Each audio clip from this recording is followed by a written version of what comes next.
Well, good morning. I did blow dry my hair, but it doesn't look like it, so I look like a hot mess as per usual.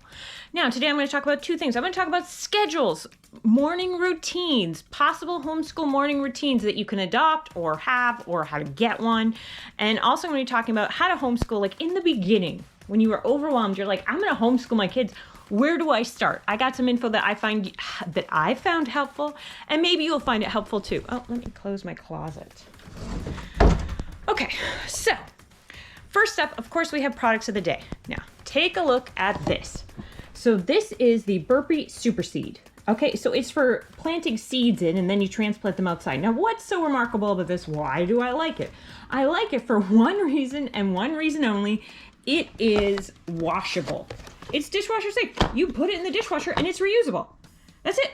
That's what I like about it. That is what I like about it. Since I do start seeds, this is my first time actually starting seeds. Like I grow alfalfa sprouts, so I've never grown seeds. And I want to just do, and it's cool is that when you look in here, let me show you how it's got them all labeled. A, B, C, 1, 2, 3, 4, so you know. And then on the back, it's got a big list on here. And so you know what you planted where. And I do, so just so not everything grows at the same time, I'm going to grow some, and then next 5 days plant some more, or 6 days plant some more, and of the same seeds, just so for all summer I continually have them. And then once we get our greenhouse, hopefully it'll be all year round. We will see. But anyway, I just think those are pretty cool, and they were $12, so I could not agree more with that. I want to show you a book today. The book is Me on the Map. Another one of our products of the day. This is, one of the curriculums use this. It's pretty good. It is Me on the Map, and all it is she is explaining, so first she draws her room. So she shows you her room. And then this is me in my room. This is a map of my room. This is my house. This is a map of my house. My street, you get it. And then it goes on and on and on. Kansas, a map of her state. It's the map of her country. There you go. So it's just got some general information for little kids about maps. It's called Me on the Map. Two more products. This I showed you before. I'm super excited to use. It is a clean water science. So it's by Green Science, and it is basically, it shows you how to make a filter. So we're going to put in some dirty water and see if it comes out clean. So pretty excited about that. Pretty excited. Also has a couple different ways using solar stuff as well. But I am pretty excited about using this. Hands-on science that doesn't involve chemicals. I am all for. This is by Miss Wordsmith. This is the Epic Life Word Book. You know I want my kids good at vocabulary so they can stand in any room with any people and not be afraid or not be intimidated by vocabulary when they are older. So influence, to change the way other people act. Focus. Think about something without getting distracted. To empower, give someone the ability to do something. So I think it's a good start. And it goes through, so it's got the school. I just want to leave off where we are. It's got different colors. It's got just different words and different concepts. So it goes through different themes is what I mean. And so some of the pages are pretty good. Some of them I skip a little bit. Muddled. Mixed up in the wrong way around. Muddled. Upside down. Right side up. So I kind of like it. I think it's a great book, and we're making our way through it during breakfast books, which is one of the things you can do for routines. Now, everyone has a routine. Even if you're like, I have no routine, look at how you eat breakfast every day. You wake up every day at some time and you eat a meal. Right there, that is where you start. You don't have to start homeschooling then. I'm just saying if you're overwhelmed and you don't know how to start getting a routine, that is one of the things you could do. So there's certain different morning routines that I have had. When I had really little kids, what we did was we did circle time. And I bought these big laminates off of Amazon, and I would hold up the emotions one, and we would point to the emotions. So first we'd sing a song. You could say a song or sing a prayer. And then, first we cleaned the living room, cleaned up the floor. So it was so it took a lot out of me because first we'd have to clean up, and then we would sit down and we would say a prayer or sing a song, whatever you're into. And then from there, I would hold up the emotions and be like, what are you feeling today? And it was a laminate. I'll post it in the comments, a laminate of all these different emotions. And this package came with a bunch of different laminates. And then one of the things it also had was, okay, what's the weather like today? So we'd look out the window and do what the weather was like. And then we did some type of small game. So that was some one of the morning routines we had. Another morning routine at a different time, because you know how it is. When sometimes you're working, sometimes you're not. Like, there's different seasons in your life. And so when my kids got a little bit older, what we started doing was breakfast invitations. So morning is the best time for me. Morning is when I'm most alert, most awake. If you catch me at night, I'd be like, what? Who are you? And we're talking like after 5 o'clock. I'm like, huh? But morning, I am awake and raring to go. So I would set up, they're called breakfast invitations. I'll also try and find it. Gray's breakfast invitation. I think her name is Gray, and she does breakfast invitations. And I bought all her packages for young kids and old kids, and they were a great time. What you do is, so you invite them to the table and you've set out an activity on the table, a pretty simple activity. It's not super complicated. And then it just worked out great because I didn't do like a full breakfast while they had it. I would cut up strawberries or something, or apples or whatever, depending on their age, depending on what I had. But usually I seem to recall it being strawberries. And so I'd set aside a bunch of strawberries for each child, cut up, slices, and then they would do these activities. So if I can find some pictures, I'll post some pictures for you online. But I did it for like a 6 months. I did it all the time. I was obsessed with it. I thought it was fun because you can use magnets for it. All you need really is giant pieces of paper and markers. And you can do a variety of things, like put alphabet letters down and have them, put the letters on their name or whatever. There's a variety of different fun things you can do. And so that was another thing we did. And then from there you could transition into, okay, well, here's the rest of breakfast and let's read while we eat or whatever it is. So then that brings me to another routine we had. Another routine at another time. Now understand I have a child who has ADHD, so he doesn't want to sit still. So it's not always easy for him to sit still. So one of the things I started doing was, some people do breakfast morning baskets. Some people do morning menus, which are all great concepts, all very interesting. Essentially, it's like the group is doing something together is kind of the concept. So except for what we did is I did breakfast books. And that's where I pick out books like this and also educational books too, like books for fun, books that are a good time, or books. So there's two different types of books, right? There's literacy, there's classic books, and then there's newer books.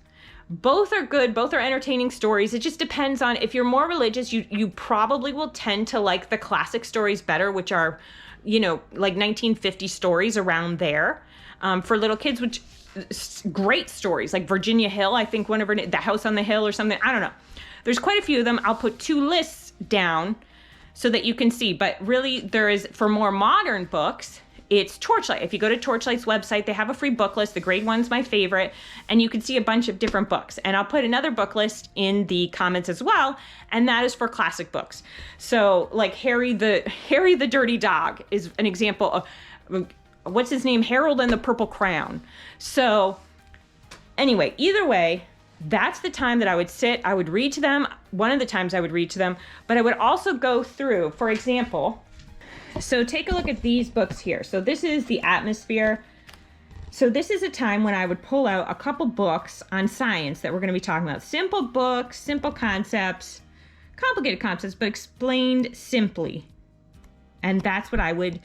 So I pull out some science books, some literature books, and that's when we go through it while they're eating. And then we have transitioned to, then I started working mornings. So when I started working mornings, 7 days a week, then we started doing a different routine, because you can still homeschool while you work. It's not a one or the other. You can still do it, because in the amount of time, I know this because I had a child who went to regular school, quote unquote regular school, public school, I guess you could say, or private school. But when he came home, the amount of time that we had to put into his homework, during that time, you could homeschool your child for the day.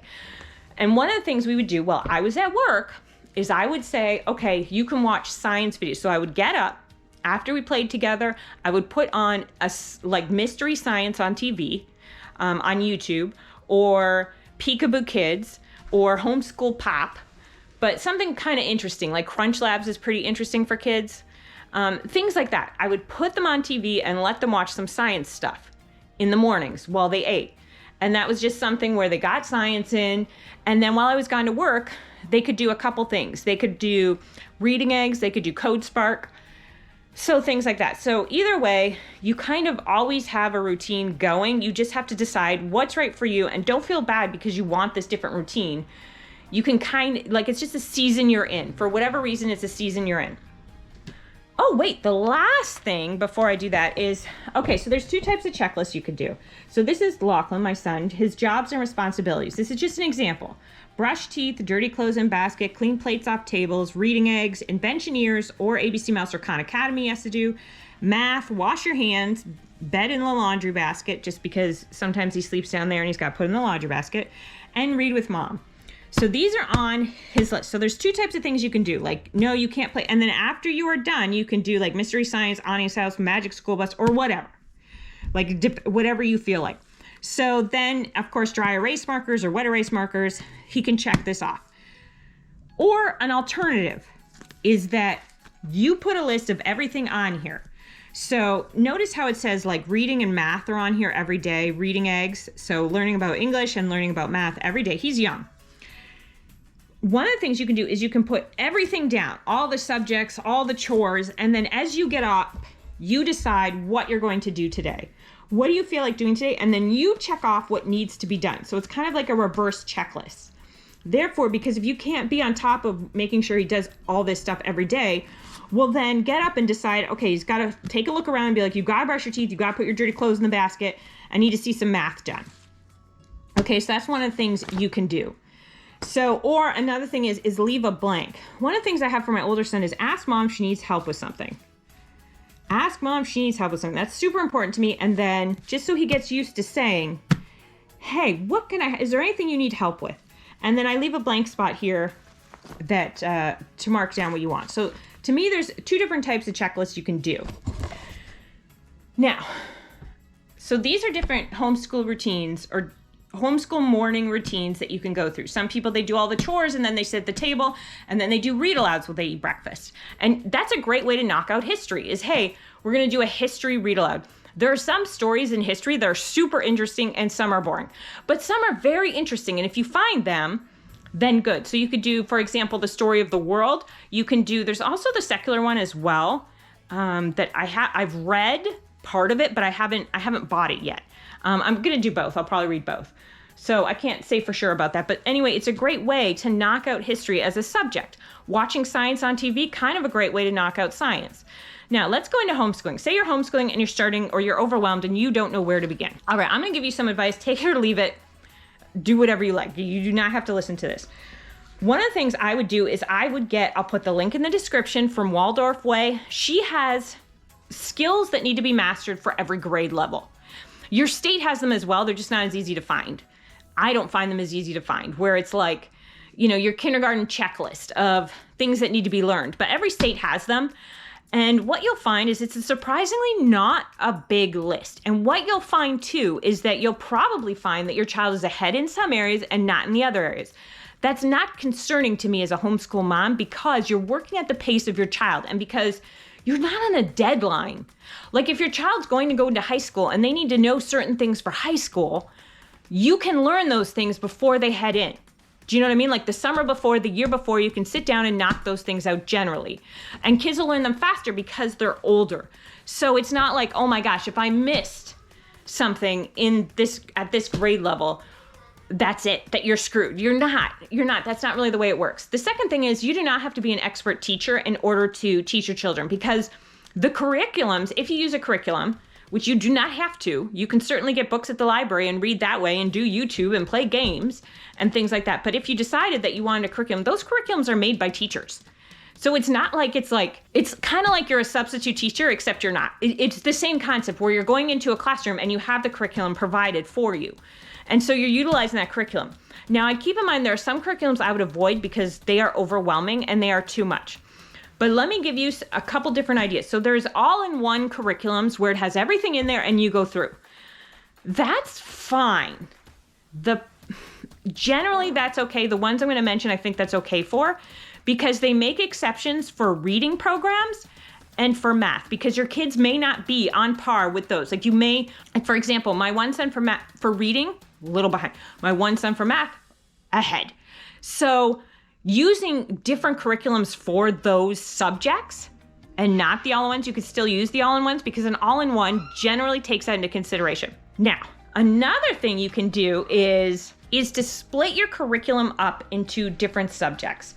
The one subject that's a little dicey is language arts, because language arts, generally they're meant to be taught reading, writing, literature all at the same time. So your child has to be on par for the handwriting and for the phonics to be able to progress through. So for some people, like in my house, it's easier just to separate them and have a writing curriculum and then a learn how to read curriculum.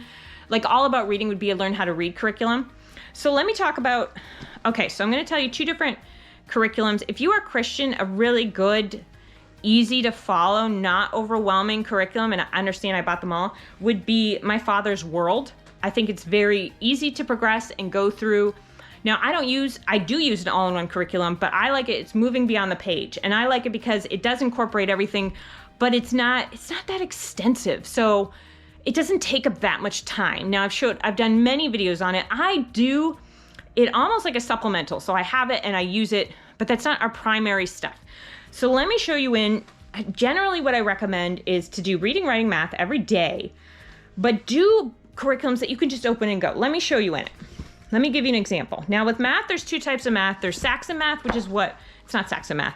There's spiral math, which is Saxon math is an example of a spiral math, which you grew up on. The Good and the Beautiful, also a spiral math, which spirals what you grew up on in school if you went to school in North America. The other way to teach math is mastery. If you find math overwhelming like I do, I like mastery.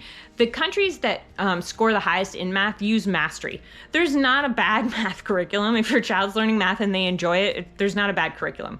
A really gentle curriculum that is really good, that is both mastery and spiral, is Math with Confidence. It's very good. Now, because I work right now, I needed a kind of a speedier curriculum, I guess, or an easier one where there's like no prep time for me. And that's why I use, so this is Math Mammoth. So it's open and go. There's no chapters in here for the most part. You'll come to like a sums with 10. So you're going to go through sums with 1. So first you cover all of addition. And so you're learning addition a bunch of different ways. Like here we go, sums with 10. And then here you're making equations. So we're quite through the book. This starts at grade 1. So it does have a prep as to what you're supposed to know beforehand. If your child is starting in grade 1 or grade 2 or grade 3 or grade 4 or grade whatever, so these are like a review. A review, do you know how to do these things? This is a review. So if your child's coming in at middle school, they're coming in at 6th grade, 7th grade, whatever, there is a placement test you can take. Every company has a placement test. Pretty much. So you don't have to worry about, oh, where's my child? Where do they end up? So Puzzle Corner. So what I do is we just open and go. So, okay, today we're going to do sums with 10. And then maybe tomorrow I'll say, all right, just do these 3 boxes. So that's what we do. So now some of this is done orally, so that's why it's not all written in. And some of them I handwrite and some of them they handwrite because handwriting isn't their strength. So it just depends. I open and go for that. I open and go for My America and My World. This is geography and history. I just like it. I have it. It's easy to teach. It's Abeka. Abeka's not really easy to teach, I think, in the younger, especially the kindergarten, I found overwhelming.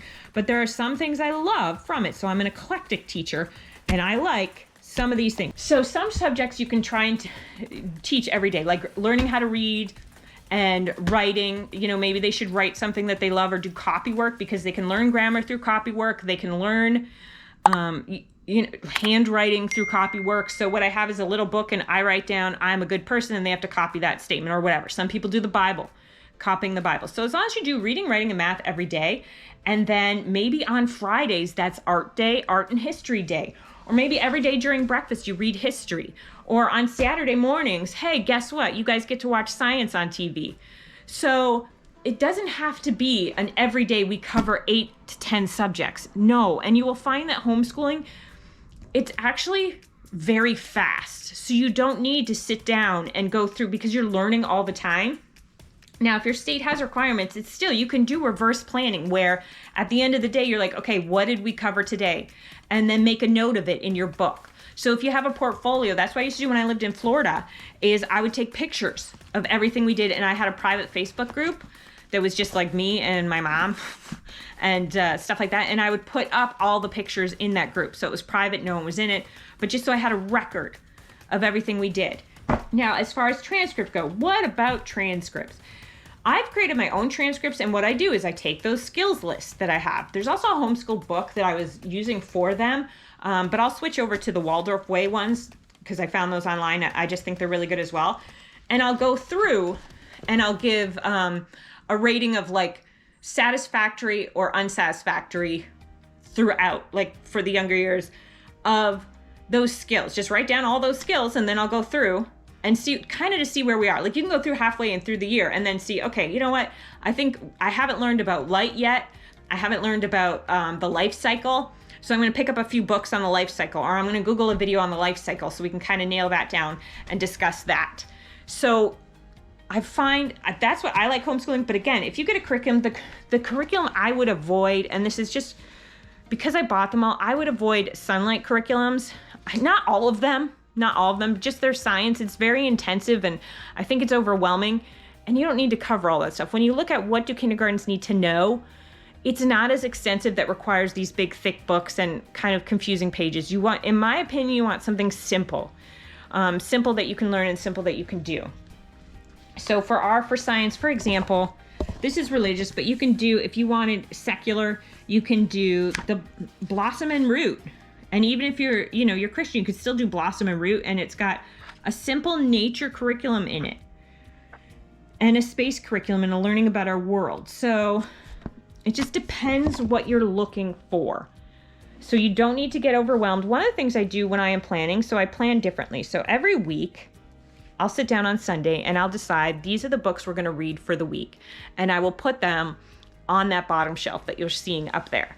So I did this thing called hushing, which I heard about from Minimal Mom. I was like, let me try it, where I emptied out the whole room and then let it sit for 24 hours. And then I put back in only things that I wanted in there. So what I have is the actual curriculum that we are using at this time. The rest of the curriculum I have stored under my bed.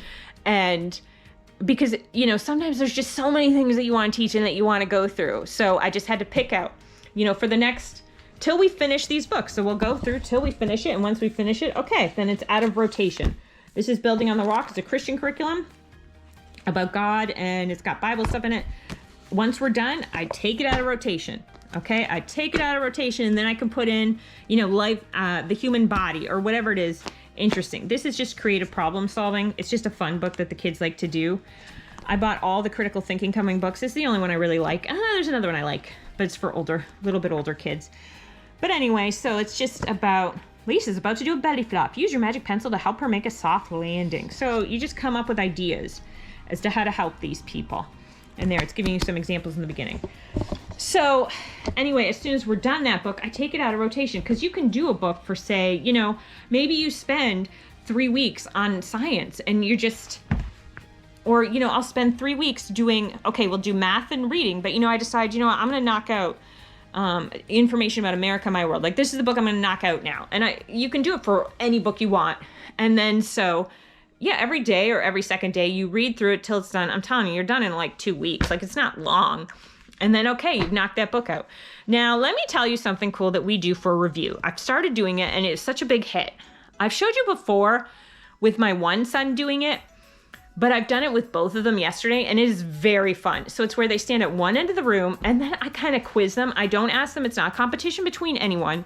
It's just for their own personal knowledge. So I will ask the young one, what is 10 plus 3 minus 2? And let's see if he can give an answer for that. Now, if they don't know the answer for something, I say, oh, you're so close, you're so close. I'm not one to be like, nope, you're wrong. I'm one to try and encourage them. And then I'll just make a mental note. Okay, we got to practice that more. I'll ask them next time. You can ask random questions that they already know the answer to as well, just to help. Hey, what comes after spring? Here we go. How many different colors in the rainbow?